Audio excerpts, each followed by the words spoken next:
I'm here to teach you about how to master calculating fees on these cash value policies. Like Samir said, a lot of people buy these and under the pretense that it is something that they can use for retirement, for college savings. They can use it to buy a house, but whatever BS they can come up with.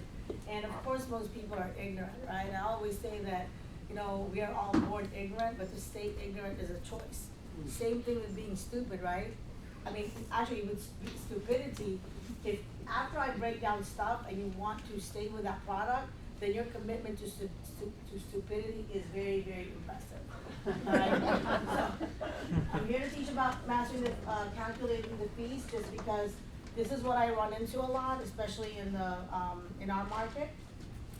So, let me just start by saying that, everybody knows here that you're in this business with the company because the company does what is right 100% of the time, right? We only sell term life insurance, very inexpensive. It's a fraction of the cost compared to the permanent policies, right? And there's really only two different kinds. There's the whole life and universal life insurance, right? With a universal life, there's really a lot of fees. Now, whole life is just really expensive, but you do get some money back, but that money that you're gonna get back is just coming from your premiums, right? Because the most expensive out of the two is whole life, right?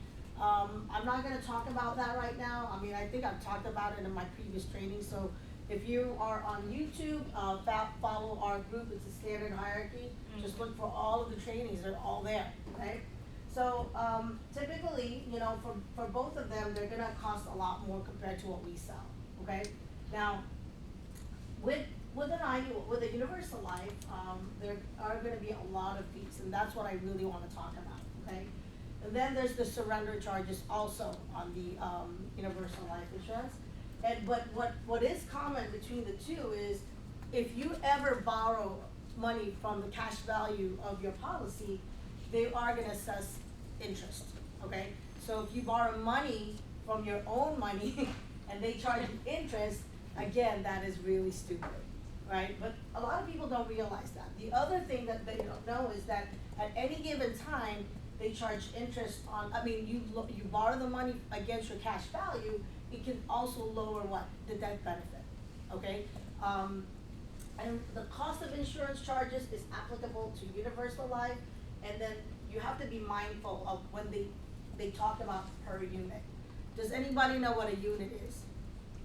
1,000. 1,000, right? So they say per unit, it means per 1,000 charge, okay? If they're saying, and they're referring to basically the death benefit, okay? So the death benefit is 500,000. How many units are they gonna have to pay for? 500, right?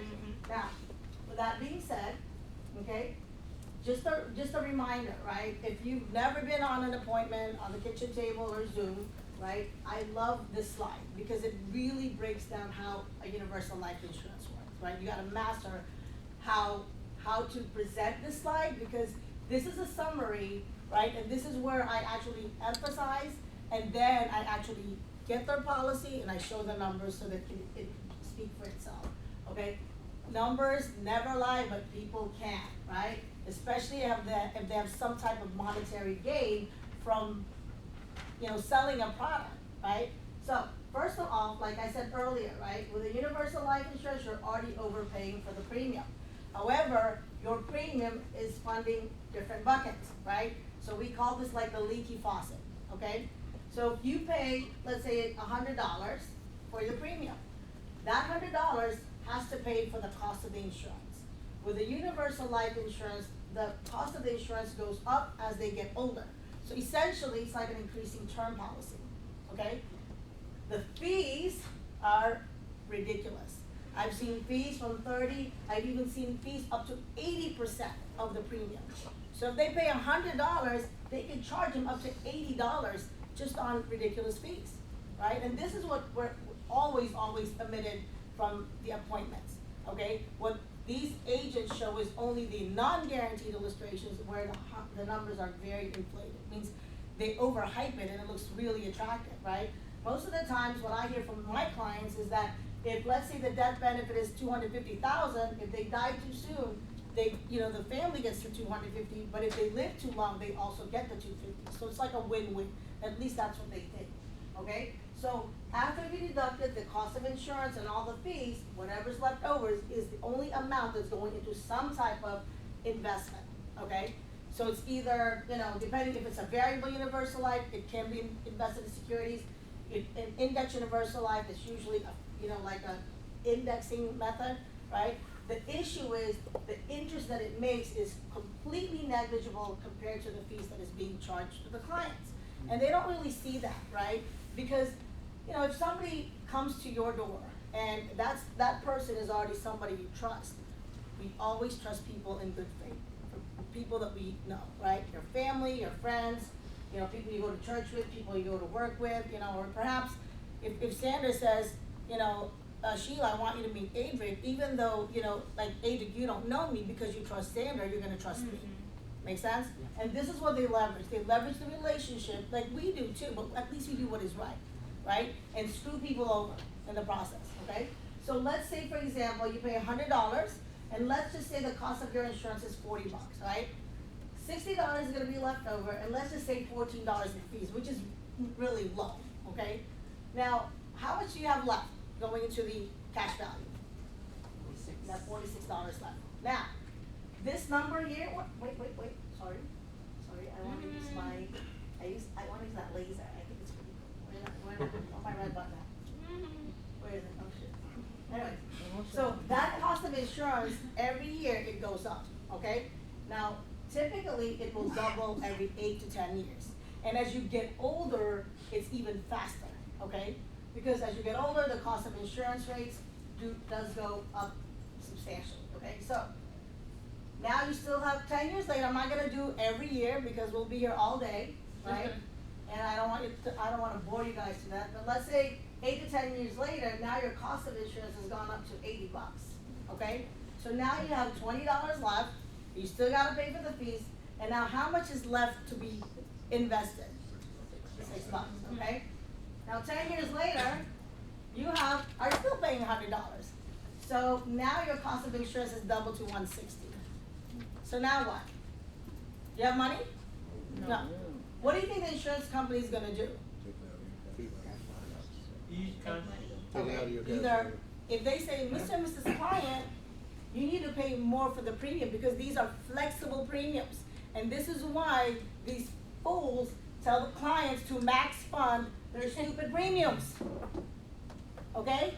Because these people are just taught the script, but they themselves, a lot of these agents don't even know how their own insurance policies work. And when you can break down a policy of your competitor and they don't know what they're talking about, guess what? You've gained the trust of your client. And I just talked to 2 people 2 days ago, right, that had, the stupid IUL, and there was, a friend, a nurse, who had been selling it to them, and it hasn't been a year, right? And I broke down their policy, and the person that I just recruited was the one that recommended them, and is like, I cannot believe that I bought this. Every single time, guys, every single time. And it infuriates me because they're new nurses, they have no clue, because they're Filipino, they're gonna think they have my best interest at heart. Sickening, okay? So now the insurance company's gonna say, hey, Mr. and Mrs. Client, now you gotta pay more for the premium. Right? And if they decide, you know what, I don't want to do that, they're going to start taking money from the cash value bucket. Now, if your cost of insurance is now going up even higher and your cash value runs out, what do you think is going to happen to your policy? It's going to lapse. So now you have no money and you have no life insurance. And yet the way they market it is it's a lifetime benefit. Okay? So they've been misled to think that they're gonna have a retirement plan and they're gonna have either or, right? Or have both. And it's neither, right? So let me show you some examples, okay, of fees and cost of insurance, okay? So let's start with the cost of insurance. So as I said earlier, right, and this is where the nitty-gritty gets, very interesting, and this is what you guys need to learn. So first of all, when you get a policy from a client, okay, what you will notice is that it's very long. right? And I will tell you, a lot of the pages are fluff, but there are certain pages that you have to pay attention to, and this is one of them, okay? So the cost of insurance table says guaranteed maximum cost of insurance rates per thousand, okay? Depending on the at-risk charges. So what does it mean at risk? Well, it depends on what kind of health rating they got. What is our table? We got from male, for male it's 2, 3, 5, 6, or table rating, right? For female it's 1 to 4, okay? So I'm just gonna pretend everything I'm gonna show you is based on somebody with $250,000 death benefit paying $200 a month, okay? So let's get started. So let's say the client started at 39 years old, okay? And let's say for the first year, they paid I need somebody to pull out their calculator, please. At 39 years old, if let's say the death benefit is 250,000, I want somebody to multiply 250 by 0.09421. I think it's about 22 something or 23 something. And I'm gonna write it on the board. I don't have a pen. I don't have something to write with. Oh, I can't see. 2355. How much? 2350. 2355, okay? Alright, now, what do you see with the numbers? Right? Again, I'm not gonna go with every year, but let's go to when he's 49 years old. From 9 cents per thousand, how much is he gonna pay? 0.2107. Somebody multiply that, please. 5276. What did I say? Did it double? Did the cost of insurance double? Yeah. Absolutely, right? Now, 59 years old. What does it say? 0.57011, how much is that?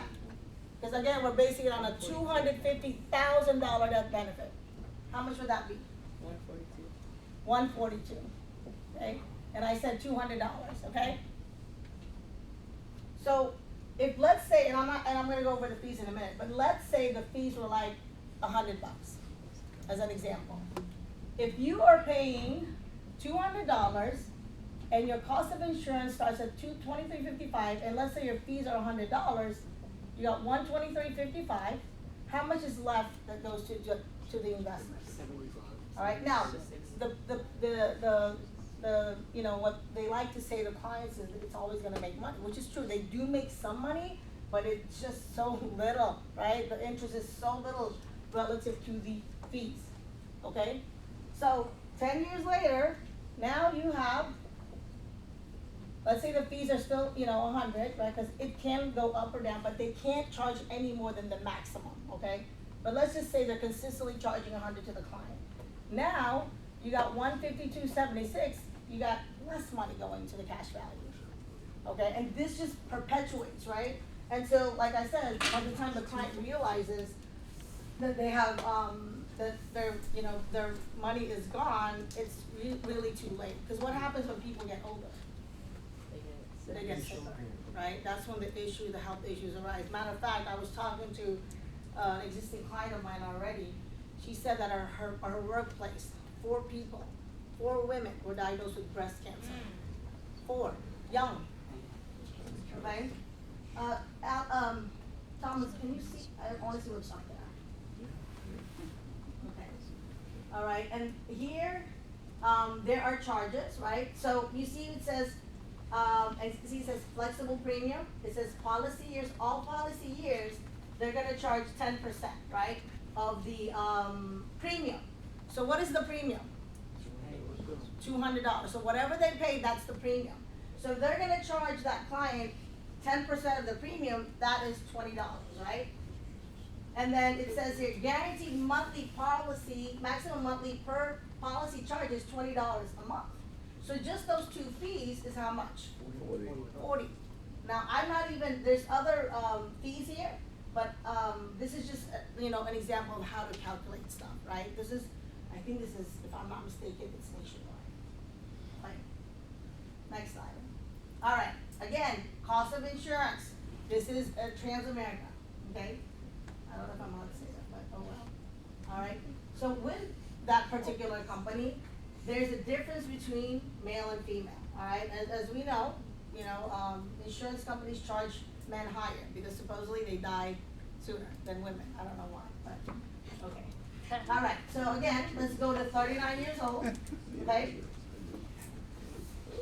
Right, 39 years old, and let's say male, right? So the cost of insurance is 0.11583. So how do you calculate that again? At a $250,000 death benefit. Okay, 200, somebody do the calculation please, for the cost of insurance. 0.11 at 39, 583 times 250. $20 and 95 cents. Okay, let's go to 49. All right, now it's how much? 0.1833, right? Okay, how much is that? 45.82. Let's go to 59. Now it's 0.38. How much is that? 95. Okay, so as you see, it just keeps going up. Okay, so know how to calculate it. And if you see the cost of insurance table, that's exactly what you want to look for. Okay, it's another example. All right, this is what company is this? I think this is National Life. Okay. So, again, as you can see, go up, Thomas, for me. It says, again, per thousand, okay? Cost of insurance rates. So, let's go to 39. All right, 39 years old. Let's say they're charging oh, this is pretty high. Damn. All right. 39. Oh, wait, no. This is policy year. Okay? So, let's say policy year, let's say they're in policy year 1, it's 21 cents. Okay? You gotta know, right, the difference, because this says year, the other one says age, okay? So if they're in policy year 1, 21 cents times 250.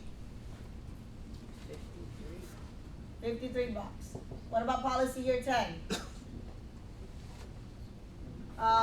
It's now 45 cents, so 4597, how much is it? 114. 114. Okay, I'm just teaching you how to calculate it so that when you get in front of that kitchen table or you get the actual policy, you will know how to calculate these fees. Because it's compelling. I mean, you cannot say, oh, I made this table up. It's in your freaking policy.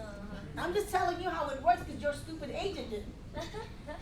Right? And I promise you when I tell you, these agents don't even, most of them, a lot of them, majority of them don't know how to even calculate this.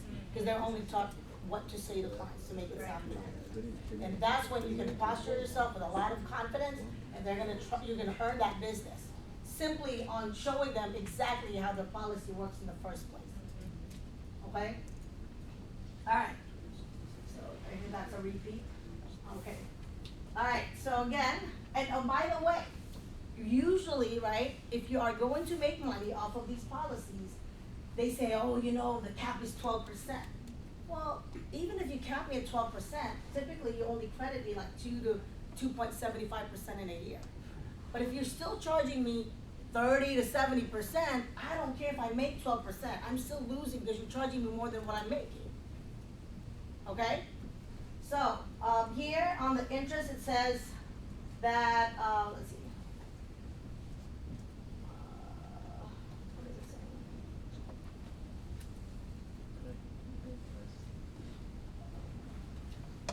Fixed interest, account value, excess premiums.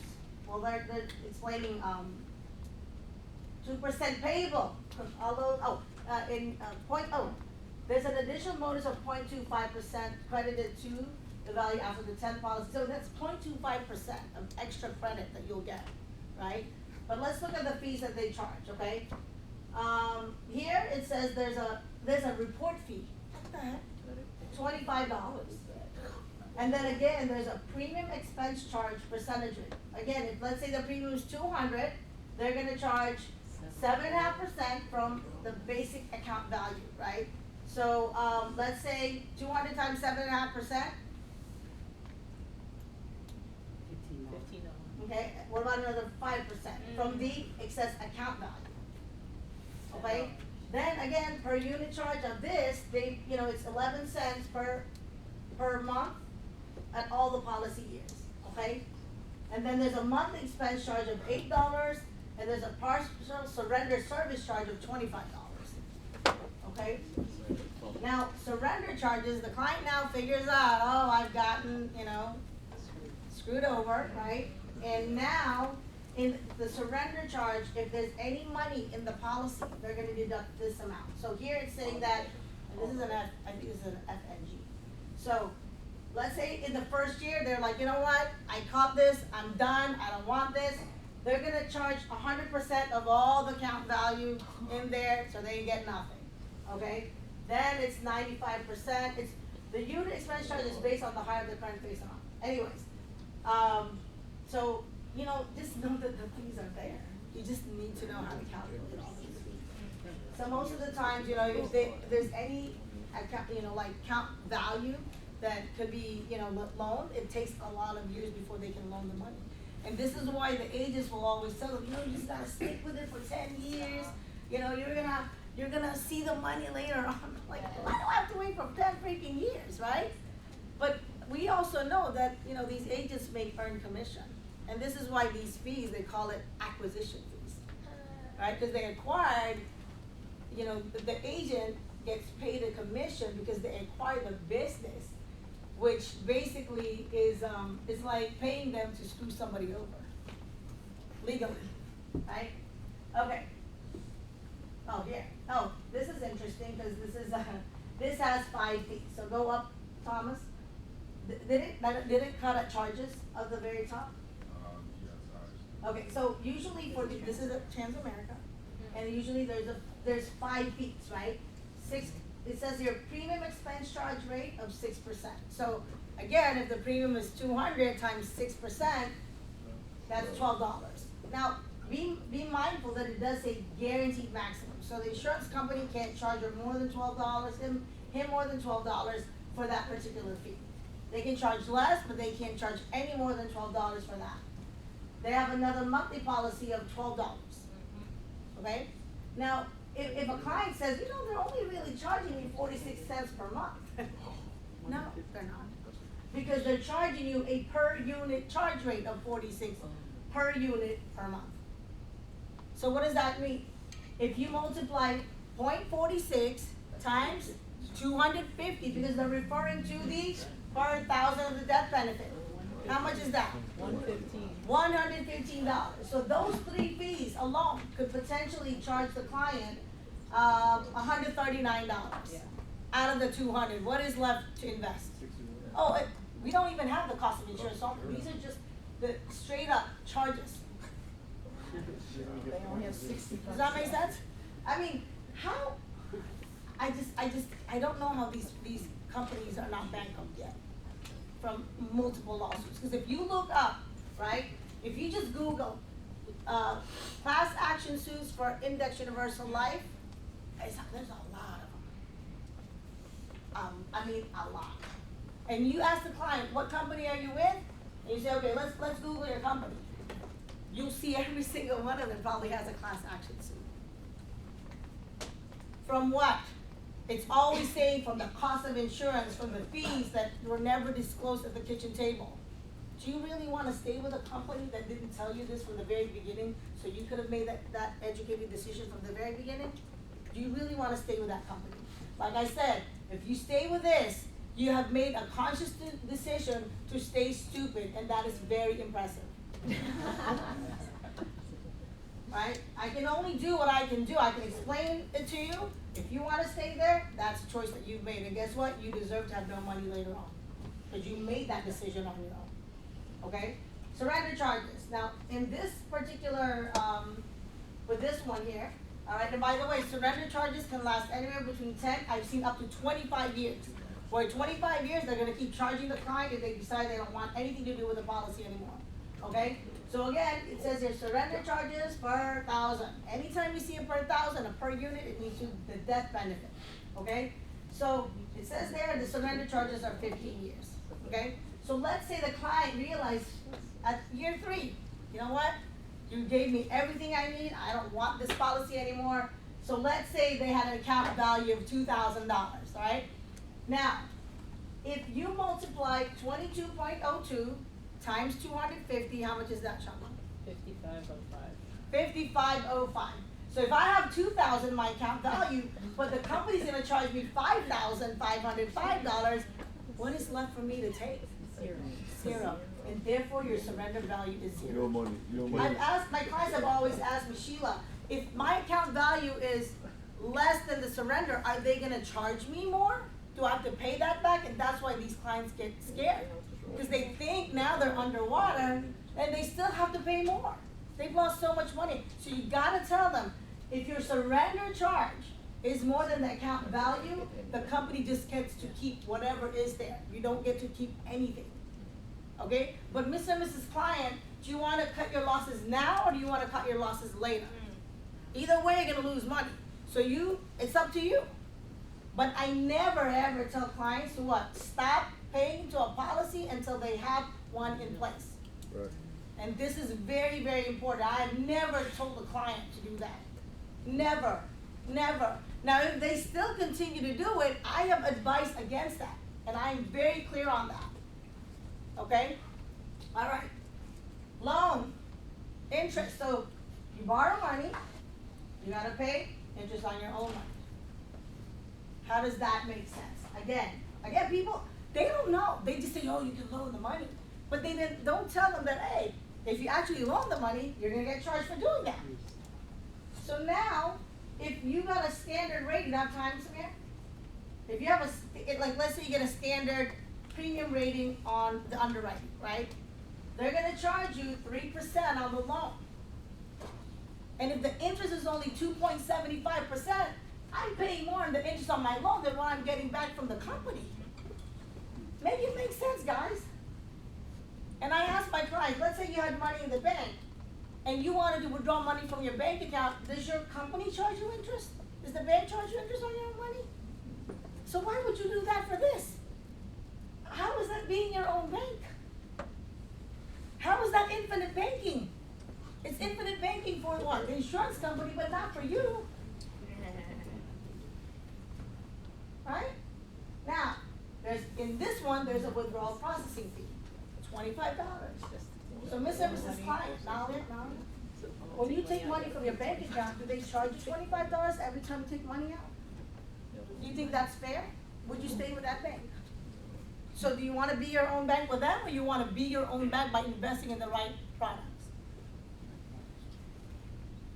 I mean, just get really good at it, learn, right? Get policies. I mean, that's how I started. It was like calling people like, can I see a policy? You don't have to buy anything, but damn, if I prove to you that this sucks, like Samir did, I don't know if you want to stay stupid or not, but that's the choice that you want to make. Right? So did you do, I think they're good on this. So did you do, how many times did you do this week where you replaced an IUL? I don't know how many, I got a level of premium, right? Yeah. But last week I sucked, okay, so it was paid back. You did 6 sales. So I think out of, So give us an example, what did you, like one client, Oh. you got 2 sales, right? Okay. You got husband and wife, so what were the amounts that you got? where's my phone? What did I put on there? Hang on, cause I don't, sorry, I have to, cause I have, That's fine. I'm old, so I don't remember stuff. I remember this. So, I think on Oh, average. Oh, yeah, the one that, they were paying $83 for $100,000 of a death benefit, right? And what Just did you do? 100,000. So we replaced it, one with like 136, I think, and one with 116. Okay. So the way we get paid here, those are the monthly premiums that she put them in. We get paid on the annual premium. So what's the math on this? Is it 1,700? Which one? No. It's 16 something. 16. 30? Okay. I'm smart, but not And then that what's smart. this one? 1392? Okay. So with this client here, how many hours total did you spend with that? A good 2. 2. Okay. So 2 hours, and then this is. Right? So 2 hours, and she did 3,022 in premium. Okay? Now she's at a higher contract, but imagine if someone is on a 50% contract. Okay? So that means that you made $1,500 in 2 hours. Okay, that's if you're part-time on a lower contract. She makes a lot more than that, but that's $750 an hour. So again, if you learn something that's profitable, you can make a lot of money, but you actually gotta learn it. And the most profitable things aren't always the most interesting, they're not always the most entertaining, but again, that's different than profitable, okay? This is very profitable. And she does this multiple times, sometimes a day, right? So whatever your mortgage is, whatever your car payment is, whatever your credit card payment is, whatever, imagine one day you can knock out, one of those big bills. This is how we think. Most people that are employees, they think, okay, my first 2-week paycheck goes to this. If I work another 2 weeks, I can put away 10%. They think in terms of time. We think in terms of transactions. Let me get a transaction that knocks out my mortgage, another one car, whatever, and then all the rest is, savings and for me to do whatever I want with. All right? So we got to wrap up here. Okay. Give it up for Sheila, guys.